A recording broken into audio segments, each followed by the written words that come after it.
Quarter 2. Eleanor's internal conflict. Upon first glance, I didn't see much conflict, but I wasn't thinking from the right angle. As soon as I shifted my view, rereading the second quarter, I saw the enormous ball of anxiety and conflict by the name of Eleanor Vance. You might think this would be the first place I would look, but I'm not very observant. However, I am very critical, which I hoped would help in this dissection. Alright, Eleanor's big internal conflict. What is going on in her head? First off, comparing. Eleanor constantly compares herself to everyone in her life and in the house, mainly Theodora. Eleanor does this completely unconsciously and has no malintent to others apart from herself.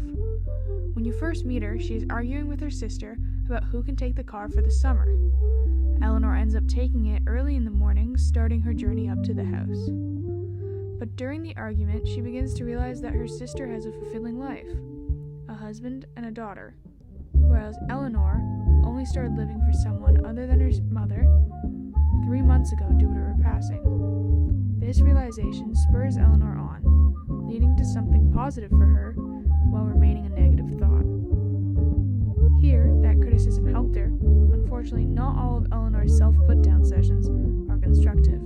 Take her hands. Not literally, she's a fictional character. In the second quarter, Eleanor begins to resent her hands, comparing them to Theodora's and just generally disliking them. Her hand was badly shaped, looking down at her hands that were badly shaped, and my hands are awful. Jackson 93-95. Her hands, although a silly thing to hate, are a microcosm of the way Eleanor sees herself. What did I do? Did I make a fool of myself? Were they laughing at me? Thinking over the evening before, she could remember only that she must have, seemed foolishly, childishly contented, almost happy.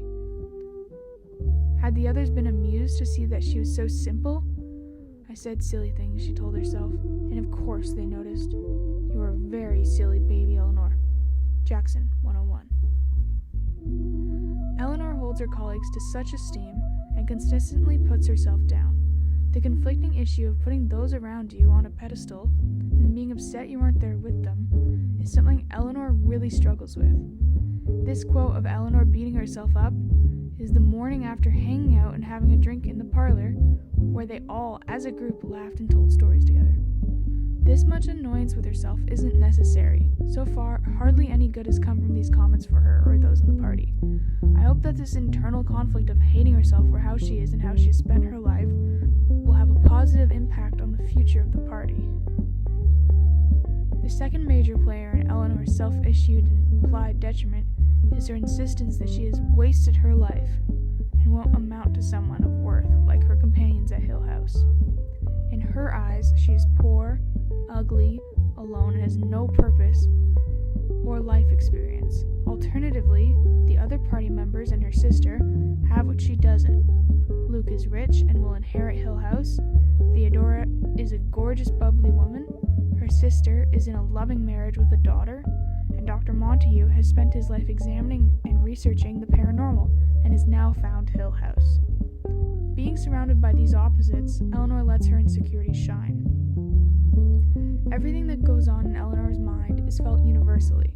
The author has made Eleanor, our main character, transparent. We really understand and can easily relate to her, even though we aren't living in the 1940s. Making her so easily accessible to readers sets us up for the horrors that are sure to come. We end up slipping into her shoes so thoughtlessly and easily because they were made for us. The author spends the whole first half of the book using Eleanor's insecurities and inadequacies to mold and form her shoes to our feet, giving us a connection so strong to the main character of a horror drama will inevitably lead to a massive spike in engagement. Overall, quarter 2 has been quite uneventful, aside from Eleanor disliking herself, but I'm excited to see what the rest of the book brings, as it's a genre I haven't really explored much in any books I've read. Not many horror books, or horror dramas at least. But yeah, so far so good.